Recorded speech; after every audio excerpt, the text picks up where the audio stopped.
de l'école du futur. On a le plaisir d'être aujourd'hui en plein soleil, en Loire-Atlantique, aux portes de l'estuaire de la Loire, juste à 2 pas du pont magnifique de Saint-Nazaire. Et on est là puisque on a lancé il y a quelques temps l'école du futur en région Loire-Atlantique depuis Nantes. Et ça nous amène à venir dans le pays de Gilles, à Saint-Michel-Chef-Chef.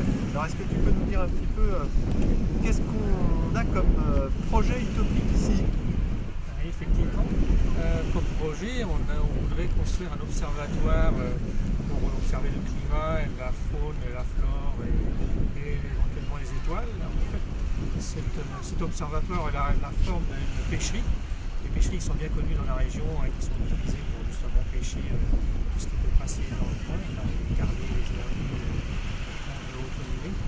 Et en fait, cet observatoire servirait notamment pour les écoles et puis des étudiants ou des chercheurs pour justement analyser, faire des recherches qu'on peut faire sur ce milieu. Voilà, donc l'idée c'est de créer un lieu particulier à la fois dans l'authenticité locale puisque les pêcheries existent, tu nous racontais ça ce matin avec tous les jeunes qui étaient là, depuis déjà 150 ans, c'est ça? Le début des bains de mer, c'est le début de l'envahissement du littoral par les urbains, les citadins.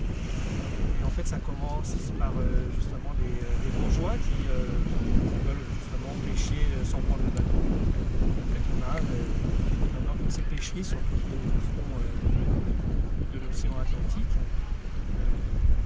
Ces pêcheries qui perdurent, qui sont inscrits au patrimoine, en fait, qui font partie du patrimoine des pays de Ré, parce qu'en fait nous sommes dans les pays de Ré, sur les littorales.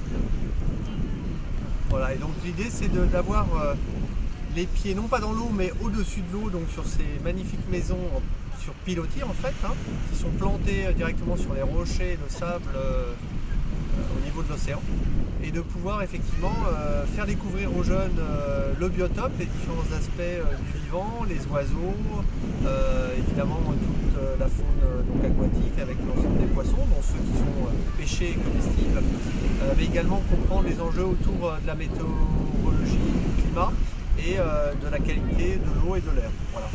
C'est un programme qui s'adresse à des jeunes de 8 à 18 ans, mais également ouvert pour les universités, dans le programme Université du Futur, pour des jeunes scientifiques qui voudraient justement expérimenter des systèmes de mesure automatiques par exemple. C'est ce qu'on est en train de développer avec différents partenaires pour pouvoir installer avec les enfants en fait des équipements qui vont être connectés, qui vont régulièrement donner les données, remonter les données météorologiques, les données climatiques, mais également donner le statut des marées et pouvoir comprendre un peu tous ces phénomènes naturels et toute la beauté de ces lieux. Voilà. Alors du coup on a eu l'occasion d'accueillir des jeunes d'ici ce matin, également une famille et des jeunes qui sont venus de l'Île-de-France, puisque l'idée c'est de faire découvrir ces merveilles et ces lieux naturels par d'autres enfants du monde. Et cette même famille d'ailleurs va partir cet été à Madagascar pour les mettre en place, non pas une pêcherie, puisque là ce sera dans les forêts primaires de Madagascar, mais des espèces de maisons dans les cimes des arbres qui vont servir d'observatoire naturel à des fins d'études, donc cette fois du monde forestier. Alors qu'est-ce qu'on peut dire des outils qu'on a utilisés ce matin, Gilles? Qu'est-ce que tu tiens dans les mains en fait? Qu'est-ce que c'est ça? On a beaucoup de chance, parce qu'en fait on a un joli drone, un drone assez simple à mettre en œuvre d'ailleurs, je suis assez surpris, agréablement surpris.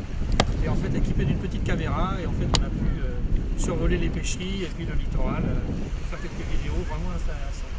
Donc effectivement un système assez étonnant, on a sur la face avant une caméra haute définition et puis 4 hélices qui, grâce à ce système donc, de pilotage avec une tablette numérique, permet d'avoir l'image captée par le drone et de pouvoir le piloter pour aller donc accéder à des zones qui ne sont pas accessibles, non seulement une vue d'oiseau qui nous donne un peu de recul et nous permet d'apprécier la beauté globale des sites qu'on a pu observer grâce au drone, ça avec les pieds pour le coup sur le sable, voire dans l'eau, et donc de pouvoir un peu mieux comprendre tous les phénomènes par exemple de courants et de marées qui ont lieu sur le littoral. Donc c'est aussi préparer l'école du futur en particulier dans cette zone-là, aux métiers d'avenir et aux technologies aujourd'hui qui sont positives et qu'on peut utiliser de manière constructive pour mieux appréhender notre univers de vie.